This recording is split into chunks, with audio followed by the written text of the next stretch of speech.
Es un profeta venerado, un libertador de esclavos, un héroe de la Biblia.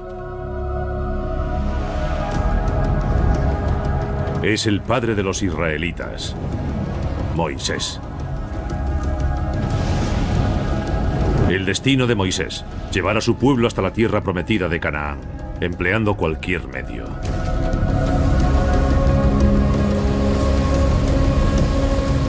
He aquí una nueva perspectiva sobre Moisés y la historia del Éxodo. Moisés habla con Dios, pero también es un general brillante. No solo dirige a los esclavos, capitanea un ejército de guerreros mercenarios. Durante los 40 años que los israelitas viajaron por el desierto, Moisés y su ejército libraron batallas de proporciones bíblicas y derrotaron a algunos de los ejércitos más temibles del mundo antiguo. Moisés es un maestro de la táctica, es un comandante implacable. Moisés camina con ánimo guerrero hacia la tierra prometida. Siglo XIV a.C. Bajo un sol abrasador, los esclavos israelitas construyen Egipto bloque a bloque. Si se desploman, sufren las consecuencias.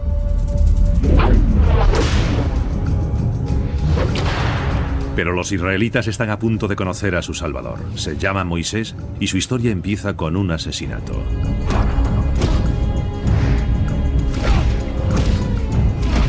Éxodo capítulo 2, versículo 11. Cuando Moisés se hizo adulto, fue a visitar a sus hermanos y vio su sufrimiento. Vio a un egipcio golpeando a un hebreo, uno de sus hermanos.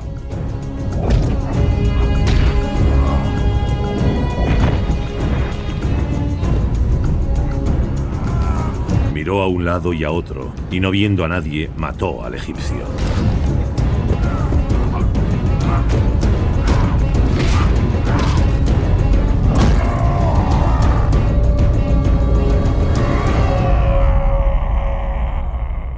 Moisés es importante no solo como gran líder político de los israelitas, sino que es su primer gran general. Una lectura a fondo del libro del Éxodo revela su extraordinaria inteligencia militar. Era un comandante que sabía organizar a los soldados, cómo combatir con estrategia y táctica, y supo emplear la astucia en campaña casi tan bien como cualquier otro gran general de la historia.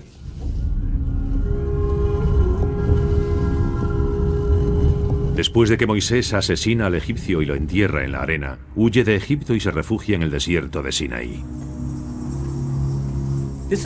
Es un momento decisivo en la vida de Moisés, según narra la Biblia. Marca su destino en Egipto y está a punto de emprender un camino que lo llevará a enfrentarse al faraón y provocará el éxodo de los israelitas. Tras vivir muchos años en el desierto, Dios encomienda a Moisés una misión llena de matanzas y brutalidades. Dios se le aparece en forma de zarza ardiendo y le ordena que regrese a Egipto y libre a los miles de israelitas de la esclavitud. Y es justo lo que hace. Va a ver al faraón y le dice: deja marchar a mi pueblo. El faraón se niega. Entonces Moisés libera la ira de Dios en 10 plagas devastadoras. Cae granizo del cielo. El agua se convierte en sangre. Y el ángel exterminador mata a todos los primogénitos varones egipcios. Es como una película de terror apocalíptica, y Moisés, que actúa como portavoz de Dios, la dirige. El faraón acaba admitiendo su derrota y libera a los israelitas. Podría pensarse que ahí acaba la historia, pero de repente el faraón cambia de idea y ordena que su ejército persiga a los esclavos y los detenga.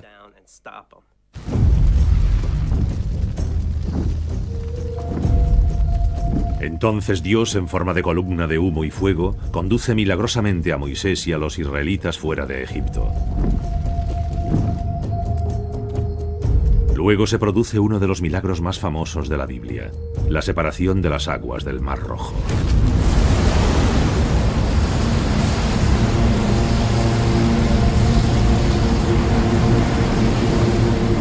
Gracias a él, según la Biblia, escaparon los israelitas y continuaron hacia Canaán, donde con el tiempo reclamarían la tierra concedida por Dios. Pero esta es solo una versión de la historia del Éxodo. Es un gran relato. y es el pilar en el que se basa la tradición judeocristiana. Dios lleva a los israelitas desde la esclavitud a la tierra prometida, narra la travesía del desierto, etc. Pero si examinamos ese relato desde la perspectiva militar, desde el punto de vista de un soldado, obtenemos una imagen muy diferente y llena de violencia. Para entender esa reinterpretación del Éxodo, hay que estudiar quiénes eran los israelitas, qué hacían en Egipto y por qué no quiere dejarlos marchar el faraón. Según la Biblia, los israelitas habían emigrado desde la tierra de Canaán a Egipto 2 siglos antes de existir Moisés, sobre el 14 a.C., y se asentaron en una tierra llamada Gosén, una zona fértil y próspera cerca de la frontera. La Biblia dice que viven allí durante 200 años en pacífica convivencia con los egipcios. Pero hay quien cree que los israelitas hacían algo más que convivir con ellos. Existe la teoría de que en realidad tuvieron una gran participación en la defensa de Egipto. La teoría surge de la lectura del Éxodo como campaña militar. Algunos creen que los israelitas podrían ser el pueblo de los Abiru, una tribu en la que había mercaderes, obreros de la construcción y granjeros, y también guerreros feroces.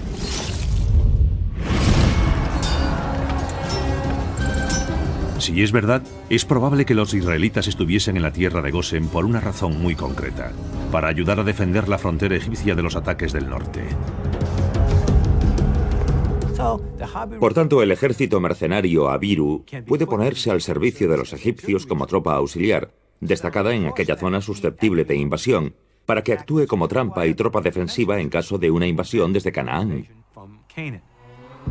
El poderoso ejército mercenario Abiru cuenta con unos 1000 hombres.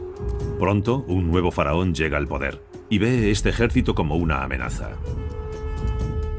Éxodo 1:8-10. Y el rey le dijo a su pueblo: mirad, el pueblo israelita es mucho más numeroso que el nuestro. Tomemos precauciones contra él para que no siga creciendo. De lo contrario, en caso de guerra, podría unirse a nuestros enemigos para luchar contra nosotros y sublevarse. El faraón Seti había emprendido varias guerras para reafirmar el poder egipcio sobre Siria y Canaán. Pero cuando examina la ruta de Canaán a Egipto, ¿qué ve? Asentamientos israelitas. Los israelitas llevan 200 años viviendo en la frontera, y Seti sabe que son inmigrantes procedentes de Canaán. Cuando el poder militar egipcio sobre Canaán decae, el faraón Seti teme que los israelitas de Gosén ayuden a los cananeos a luchar contra Egipto. No los expulsó de allí, lo que hizo fue someterlos a la esclavitud. En ese momento de la historia del Éxodo es cuando muchos creen que los egipcios esclavizaron a los israelitas, pero tal vez sea históricamente inexacto. En la traducción griega de la Biblia hebrea, el texto dice que los israelitas fueron sometidos a la esclavitud y hacían ladrillos para las ciudades del faraón. Pero el original hebreo no dice tal cosa. En esa versión no figura la palabra esclavitud. Lo que dice es que a los israelitas los obligaron a trabajar, y usa el término hebreo abadim, que significa obrero u obrero de la construcción, o en sentido técnico lo que denominamos trabajadores forzados. Los trabajadores forzados se reclutaban para construir obras públicas como murallas y fortificaciones. Aunque podían obligarlos a trabajar, hay quien cree que no eran esclavos. Si los israelitas estaban muy bien considerados por ser la primera línea de defensa egipcia y de repente pasan a ser simples obreros, no creo que estuviesen muy contentos. Así que tras varios años así decidieron marcharse. Pero cuando se van quizás no fuesen un simple grupo de esclavos harapientos. Si la teoría de los Abiru es correcta, esos israelitas son guerreros bien adiestrados, con capacidad militar para hacer bastante daño.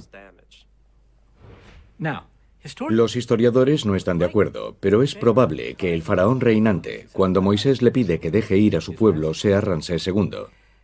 Y tras las plagas y todo lo demás, Ramsés al fin cede ante Moisés. Entonces, unos 25.000 israelitas, divididos en 12 tribus, las famosas 12 tribus de Israel, abandonan Egipto. Empieza el gran éxodo de Egipto. Pero pronto el faraón cambia misteriosamente de opinión y ordena que su ejército persiga a los israelitas. La Biblia da una pista de por qué hace tal cosa. Éxodo 12:35-36. Los israelitas hicieron lo que Moisés les dijo y pidieron a los egipcios objetos de plata, oro y ropa. Dios había dispuesto favorablemente a los egipcios hacia los israelitas y les dieron lo que pedían y así despojaron a los egipcios. El Éxodo dice que los israelitas no tenían provisiones, así que se las pidieron a los egipcios, y estos les dieron esas provisiones y también oro y plata. Es algo muy poco verosímil, y en la Biblia hebrea el término que se usa para describir lo que pasó es nitziel, que significa quitar o despojar. Lo que les dieron, desde luego, se lo quitaron a punta de espada. Los primeros pasos hacia la tierra prometida están manchados de sangre.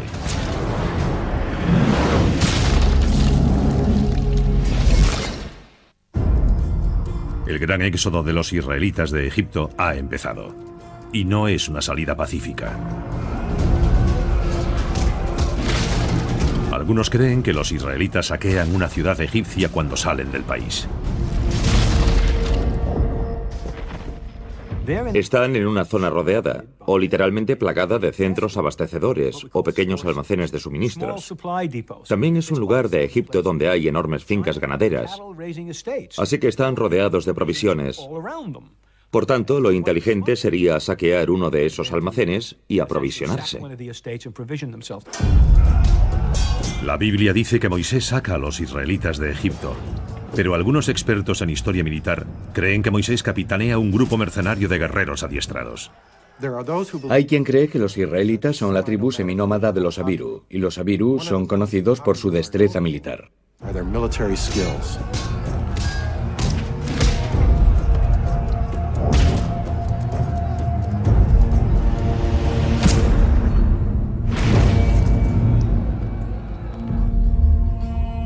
El faraón, que había dejado que Moisés y los israelitas abandonasen Egipto, ahora ordena a su ejército que los persigan y los destruyan. La Biblia dice que los israelitas salen de Egipto con valentía e insolencia. Y un modo de mostrarse insolente es tomar lo que necesitas cuando te marchas. Y la Biblia ofrece otro indicio más de la belicosidad de los israelitas. Dice que tenían armas. Éxodo 13:17. Los hijos de Israel salieron armados de la tierra de Egipto. Si se lee el texto bíblico en hebreo, lo que en realidad dice es que los israelitas iban armados hasta los dientes. Su arsenal incluye la lanza corta, de casi 2 metros de largo y cuya punta está hecha de bronce afilado.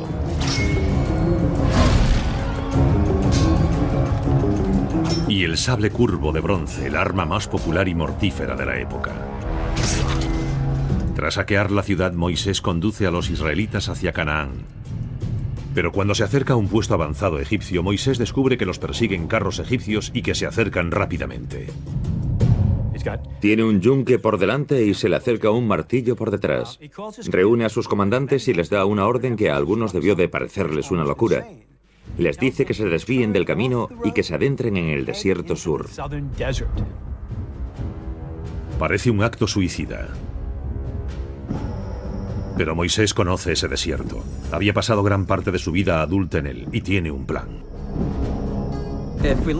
Si interpretamos el Éxodo como relato bélico, vemos un grado de habilidad militar de verdad asombroso. Moisés aprovecha su conocimiento del desierto y lo usa para enfrentarse al ejército más poderoso de esa época, el egipcio. Egipto en el siglo XIV a.C. está en el apogeo de su poder. Es una época conocida como el Imperio Nuevo y su poder llega por el norte hasta Mesopotamia.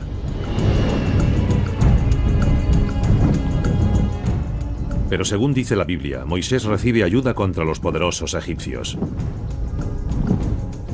Éxodo 13, 20, 22. El Señor iba delante de ellos en forma de columna de humo de día para guiarlos por el camino, y como columna de fuego por la noche para alumbrarlos y que pudiesen viajar de día y de noche. Tras esa intervención divina podía haber un inteligente recurso militar. Aunque la Biblia describe la columna de humo y fuego como símbolo divino o quizás como manifestación de Dios o de un ángel de Dios, en realidad no es más que un recurso común de mando y control usado habitualmente por las tropas egipcias de entonces. Los vestigios egipcios antiguos demuestran cómo usaban el fuego y el humo para controlar y dirigir enormes ejércitos que marchaban en larguísimas columnas. A la cabeza de la columna unos soldados llevaban varas largas con braseros o recipientes con fuego en la cima. En un mundo anterior a las gafas de visión nocturna, el GPS y la radio, necesitaban un modo de mantener unidas a las tropas en la oscuridad. Los egipcios usaban el fuego. De noche se destapaba el brasero para que sirviese como punto de referencia. Por la mañana el brasero se cubría a medias y despedía una señal de humo que le decía al ejército que había que partir. Es más, Alejandro Magno, cuando conquistó Egipto años después, adoptó este dispositivo. Es probable que Moisés use este método egipcio de señalización para mantener a los israelitas en marcha. Esa noche la columna de humo se convierte en columna de fuego, indicándoles a los israelitas que es momento de acampar. Los egipcios ven eso y no se sorprenden, porque saben lo que significa, que hay que acampar. También acampan a unos cientos de metros de los israelitas, porque es de noche y no querían luchar de noche. Lo que sí sorprende a los egipcios es la ubicación del fuego. La Biblia nos dice que el faraón está allí. No sabemos seguro si es así, pero nos fiaremos de la Biblia. El faraón ve el fuego y no se sorprende. Interpreta que los israelitas van a acampar, pero el fuego está más cerca de los egipcios que de todo el campamento israelita. Si el fuego iba a la cabeza de la marcha, entonces los israelitas deberían estar entre el faraón y el fuego, pero no es así, está más cerca del faraón. Parece que los israelitas se dirigen en dirección equivocada, de vuelta a Egipto. Por detrás el Mar Rojo les cierra el paso. Éxodo 14:3. El faraón dirá de los israelitas: andan errantes por el país, el desierto les cierra el paso. Según lo ven los egipcios, los israelitas están perdidos. Se están adentrando más en Egipto de lo que deberían. Así no podrán escapar. Debieron de pensar que eran bastante tontos. Pero no contaron con la brillantez del genio táctico de Moisés, que los engañará de varias formas. Moisés está a punto de realizar un truco de magia. Va a hacer que 25.000 israelitas desaparezcan ante los ojos de los egipcios. El engaño empieza con la ubicación de la columna de fuego. Los israelitas no van en la dirección equivocada. Moisés ha hecho dar la vuelta a su pueblo y el fuego ha quedado en la retaguardia de la columna. El fin es engañar y cegar a los egipcios. Hoy los soldados aprenden lo que se denomina disciplina nocturna. Cuando te desplazas de noche debes evitar mirar para un punto de luz intensa, porque te impide la visión, inhabilita la función visual. Si miras hacia un punto de luz intensa de noche, puedes tardar de 30 minutos a una hora en volver a ver con claridad. Por tanto, mientras aquella llama ardiese en la retaguardia del campamento israelita, y por lo que sabemos ardió toda la noche, los soldados egipcios desde su campamento a varios cientos de metros estarían cegados, no podrían ver más allá de aquella luz. Con esta treta, los israelitas escapan a través del Mar Rojo. Todo el mundo piensa de inmediato en Charlton Heston en la película Los 10 Mandamientos, cuando alza el brazo y las aguas se separan abriendo un pasillo. Es espectacular, pero también una fantasía. ¿Qué pasó en realidad? Recordemos que Moisés había pasado mucho tiempo en ese desierto y conocía el Mar Rojo muy bien. Seguramente sabría que en determinado sitio a una hora concreta del día podría cruzarse a pie. El cálculo de Moisés es perfecto. Es probable que cruzasen a unos 32 kilómetros al sur del Mediterráneo, donde el Mar Rojo es una marisma mareal. Cuando los israelitas se acercan, la marea baja. La Biblia dice que entonces empieza a soplar el viento. El viento sopla desde el sureste, desde los desiertos de Sudán. Sopla desde el sureste al mismo tiempo que baja la marea hacia el norte. En poco tiempo, esa marisma, de tal vez varios cientos de metros, de pronto se queda sin agua. O al menos hay tan poca agua que podría cruzarse fácilmente. Tal vez no fuese un milagro divino, pero sigue siendo una huida asombrosa. Para organizarla, Moisés aprovecha su conocimiento del terreno, las mareas, las condiciones del viento y las tácticas egipcias. Y tiene que mantener juntos a 25.000 israelitas que no están acostumbrados a caminar por el desierto. Si alguna vez han caminado en grupo, saben que ya solo eso es un milagro. Amanece. El faraón Ramsés se va a llevar una sorpresa. Los israelitas han cruzado sin problema el Mar Rojo, y el agua empieza a inundar de nuevo la marisma. Cuando los egipcios llegan al Mar Rojo, la marea está subiendo. Es probable que puedan ver a los israelitas al otro lado. Así que van tras ellos. Pero sus carros pesan demasiado para el terreno blando y pantanoso, y se atascan. Moisés triunfa sobre los poderosos egipcios, venciéndolos con una brillante estratagema militar y sin levantar ni una espada. Esquivó a un ejército superior. Le hizo pensar que seguía un rumbo, pero tomó otro. Y lo consiguió por su buen conocimiento del terreno en el que se movía. Y lo conocía también porque había pasado 40 años en él, según dice la Biblia, cuidando rebaños. Como dijo el duque de Wellington en la batalla de Waterloo, hace tiempo que llevo este trozo de tierra en el bolsillo. Y creo que también fue el caso de Moisés respecto al desierto. Pero la campaña del Éxodo solo acaba de empezar. Después de 3 meses de viaje, el grupo tribal de los amalecitas realiza un ataque sorpresa contra Moisés y los israelitas.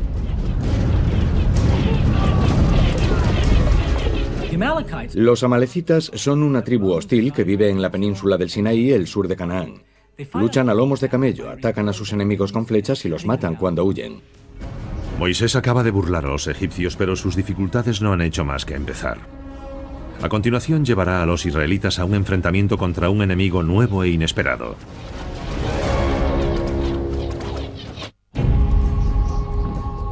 El éxodo de Egipto está en marcha, y los israelitas acaban de realizar una audaz huida.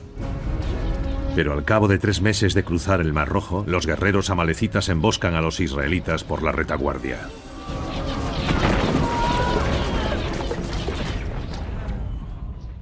Moisés hace algo curioso. En vez de capitanear él mismo a los israelitas, observa la batalla desde una colina cercana.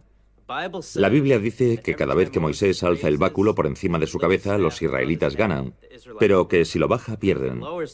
No sabemos si es una señal, un gesto de ánimo para sus hombres, o quizás una treta para que los amalecitas piensen que Moisés tiene tropas ocultas tras la colina. Pero está claro que Moisés controla la batalla de algún modo. Con Moisés en la colina, el control del ejército está en manos de otro gran héroe israelita de la Biblia, Josué. Los israelitas clavan sus lanzas en el suelo en un ángulo de 45 grados para defenderse del ataque de los amalecitas en camello. Eso detiene el ataque inmediato. Y después pasan a luchar cuerpo a cuerpo en tierra.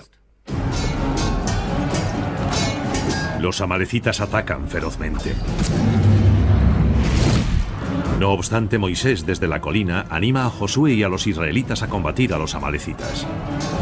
Pese a estar agotados por el viaje, los soldados israelitas luchan con furia y acaban dominando a los amalecitas. Es una victoria tremenda, pero Moisés sabe que les esperan obstáculos aún mayores. Moisés es realista. Sí, sus soldados acaban de vencer a un grupo de amalecitas, pero si intenta invadir Canaán con 1000 hombres, va a tener problemas. Así que, en vez de dirigirse hacia la tierra prometida, lleva a su pueblo al sur, hacia el monte Sinaí. Moisés comprende que necesita un ejército mayor, más avezado y mejor adiestrado. Pero para tener más soldados tendrán que fabricar más armas. ¿Por qué va Moisés hacia el monte Sinaí? No estamos seguros del motivo, porque no figura en los textos. Pero sí sabemos que el grupo cananeo de los kenitas vive allí, y se sabe que trabajaban el metal, y que la zona del monte Sinaí es muy rica en cobre. El cobre y el estaño componen el bronce, y es de lo que se hacían las armas entonces.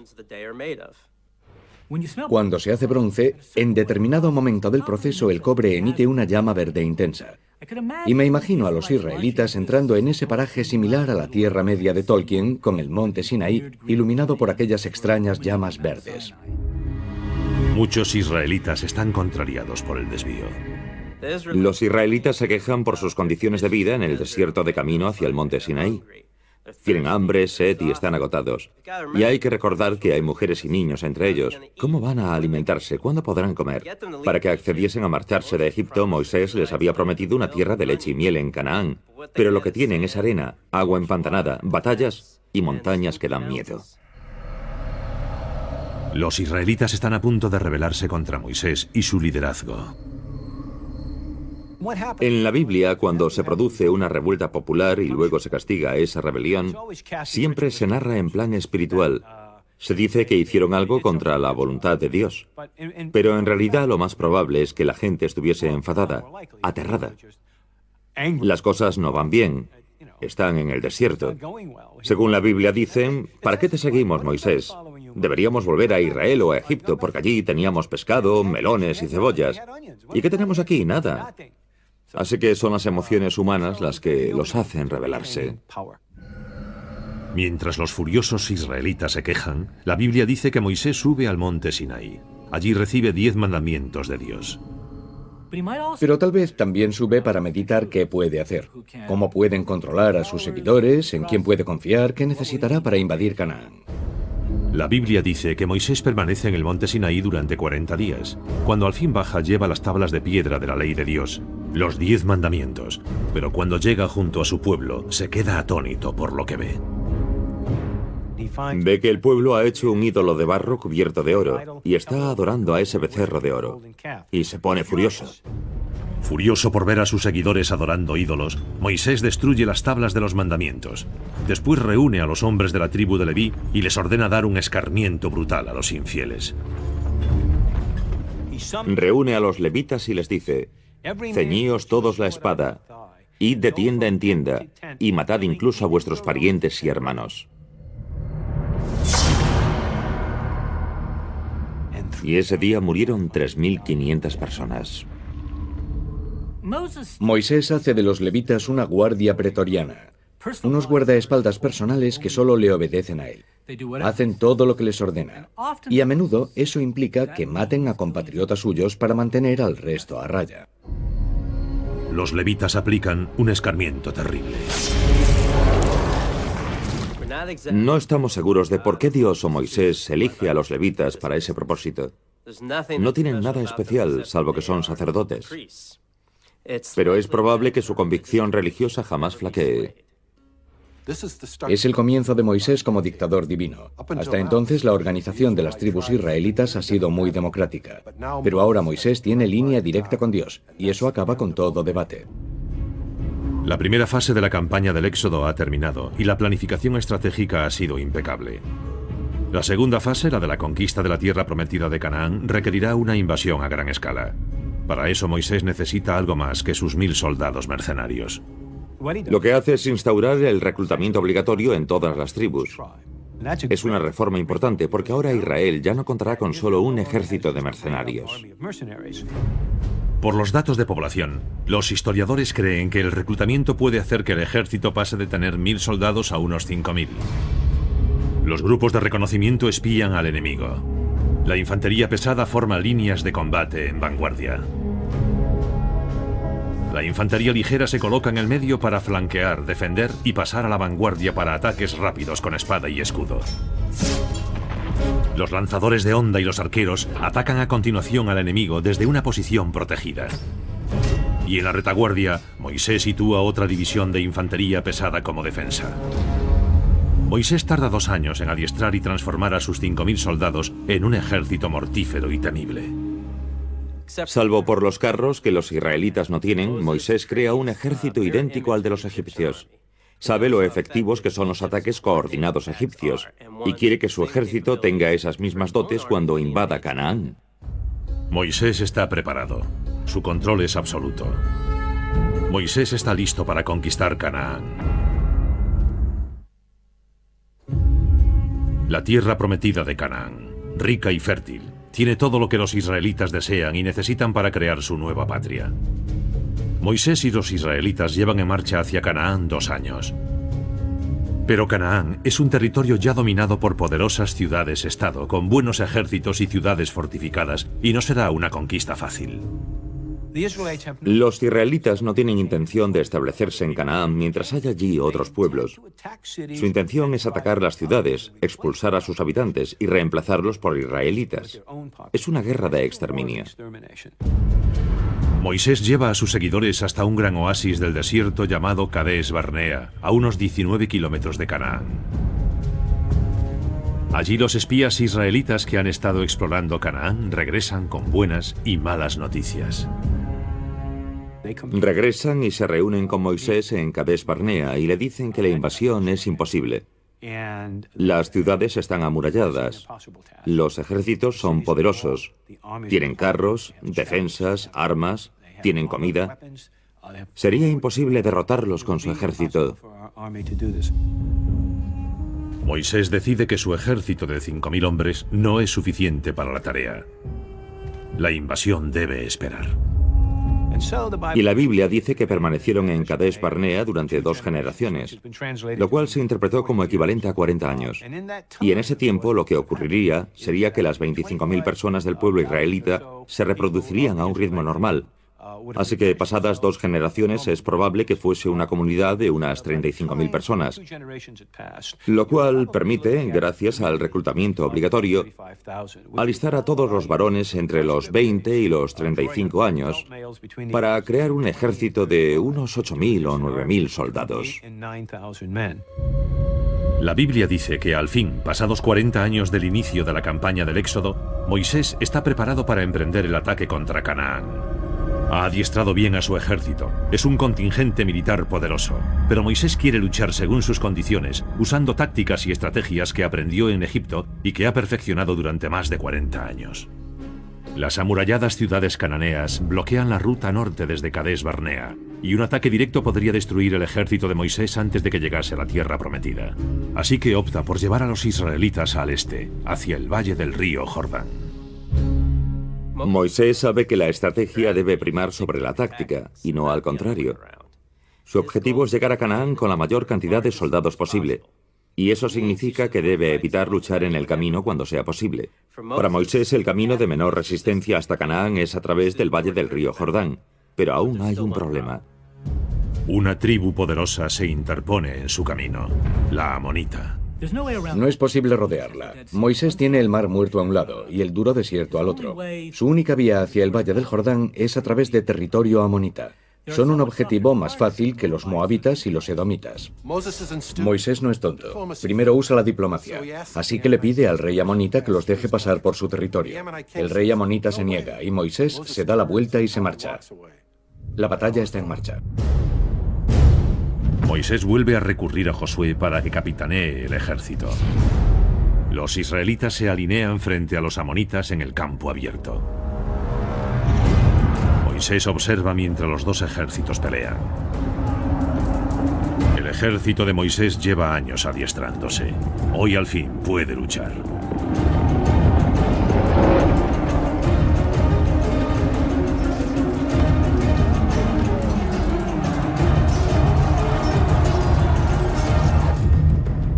La infantería pesada israelita lucha contra la vanguardia amonita. Se destrozan huesos. Se seccionan miembros.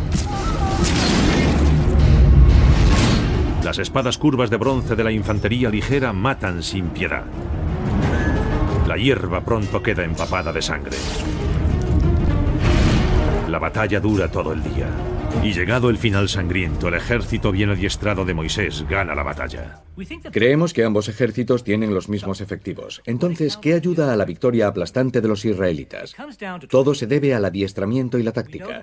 Sabemos que el ejército israelita está creado según el modelo egipcio, dividido en varios cuerpos que pueden luchar como uno solo. Es probable que sea más rápido, más ágil y más disciplinado que cualquier otro visto por los amonitas. Derrotados los amonitas, los israelitas atraviesan el valle del Jordán. Atacan y destruyen a los vecinos de Canaán en las tierras de Edom, Moab y Gilead. Deuteronomio 3:3. El Señor nuestro Dios puso en nuestras manos a Og, rey de Basán, con todo su ejército, que fue derrotado. No quedó ni un superviviente. Un detalle que destaca en la campaña del Valle del Jordán es su brutalidad. La Biblia también describe lo que pasaba cuando tomaban aquellas ciudades fortificadas. Mataban a sus habitantes, quemaban y destruían las ciudades y mataban a todos los animales. Y uno se pregunta, ¿para qué? ¿Qué necesidad había de tal brutalidad? Los israelitas no quieren vivir en el Valle del Jordán, van hacia Canaán. Así que lo peor que pueden hacer desde su perspectiva es dejar una fuerza hostil tras ellos mientras siguen avanzando. El único modo de asegurarse de que no ocurre eso es aniquilar a la población. Despiadado, sí, y también práctico. No solo mataban a los hombres, también a las mujeres y a los niños. Pero antes de atacar Canaán, Moisés se enfrentará a un pueblo que había sido su aliado durante 40 años.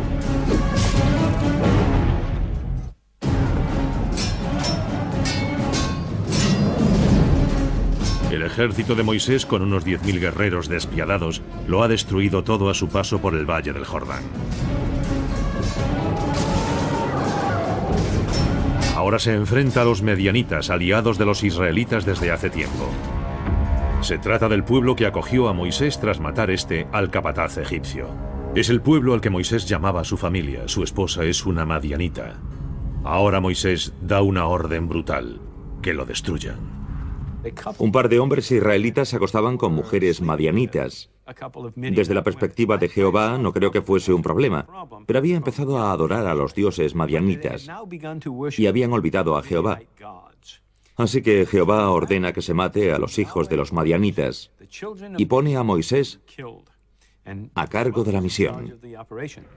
Los soldados israelitas, capitaneados por un comandante llamado Fineas, marchan hacia el campamento madianita. Lo destruyen todo. Matan a todos los hombres, queman todas las casas y roban todo lo que tiene valor. Lo único que Fineas no es capaz de hacer es matar a las mujeres y a los niños. El campamento madianita queda completamente destruido, pero Fineas no es capaz de obedecer la orden de Moisés de que mate a las mujeres y a los niños, así que se los lleva al campamento. Antes de que el ejército llegue al campamento, Moisés se acerca furioso y le grita a Fineas: te dije que los mataras a todos. Y le exige que mate de inmediato a todo muchacho o muchacha con edad para haberse acostado con un hombre.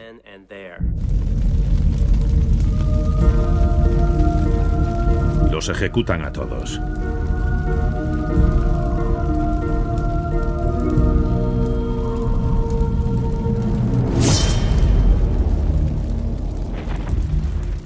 Todo eso es el preludio de la invasión de Canaán. Y Canaán será mucho más difícil de conquistar que las tribus del Valle del Jordán. Mejor adiestrar ahora al ejército para el horror al que se enfrentará en el futuro. Cuando termina el baño de sangre, empieza el ritual de limpieza. La Biblia dice que todo soldado israelita que vierta sangre en batalla debe permanecer fuera del campamento 7 días. Es probable que la limpieza no solo sea física. Tal vez empleen ese tiempo para liberarse de los remordimientos. El horror de lo que han hecho a otras personas les dejaría profundas secuelas psicológicas. Y es muy probable que sufriesen lo que ahora llamamos síndrome de estrés postraumático. Es intrigante. Me pregunto qué consecuencias tendrían todas esas matanzas en la moral y la estabilidad psicológica de los soldados israelitas. Muchos creen que Moisés usó métodos brutales en su larga campaña para endurecer a los israelitas antes de la invasión de Canaán. Pero será una invasión en la que Moisés nunca tomará parte. Deuteronomio 32:48. Ese mismo día el Señor le dijo a Moisés: sube a la montaña de los Abarim, al monte Nebo, que está en la tierra de Moab frente a Jericó, y contempla la tierra de Canaán que doy en propiedad a los israelitas. Tú morirás en la montaña a la que vas a subir. La Biblia dice que Dios deja que Moisés vea Canaán desde la cima del monte Nebo, pero no le permite entrar. ¿Por qué? Después de todo lo que Moisés ha hecho para servir a Dios, parece una gran injusticia que le nieguen la tierra prometida. La única explicación que la Biblia da es que una vez Moisés mostró falta de fe y golpeó enfadado una roca con su báculo. Y sí, el Dios del Antiguo Testamento es estricto, pero la falta no es tan grave. Así que intuyes que tiene que haber algo más. Hay historiadores que creen que existe otro motivo para que Moisés no pueda entrar jamás en la tierra prometida. Hubo mucho sufrimiento y se habían tomado muchas decisiones malas en esa gran peregrinación. El exterminio de pueblos como el Madianita y otros ataques, más las matanzas de israelitas ordenadas por Moisés y ejecutadas por los levitas. Y hay quien sostiene que la verdadera razón de que Moisés nunca pueda entrar en la tierra prometida es que lo mató su propio pueblo, que ya estaba harto de aquello, que se rebeló y lo mató. Sobre la teoría del asesinato, la Biblia no dice nada. No hay ni la más mínima prueba que corrobore esa teoría. Pero es lógico preguntarse, ¿por qué mata Dios a alguien que durante 40 años o más le ha servido por una falta tan leve como la de golpear una roca con el báculo? Esa explicación ilógica y casi absurda dada en la Biblia ha hecho que surgiese la teoría de que Moisés había muerto a manos de su pueblo, en vez de por deseo del propio Jehová.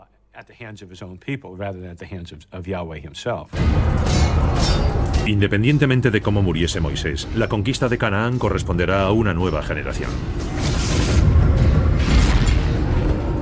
El general israelita Josué continúa con la estrategia brutal pero efectiva de Moisés en la campaña de conquista de Canaán.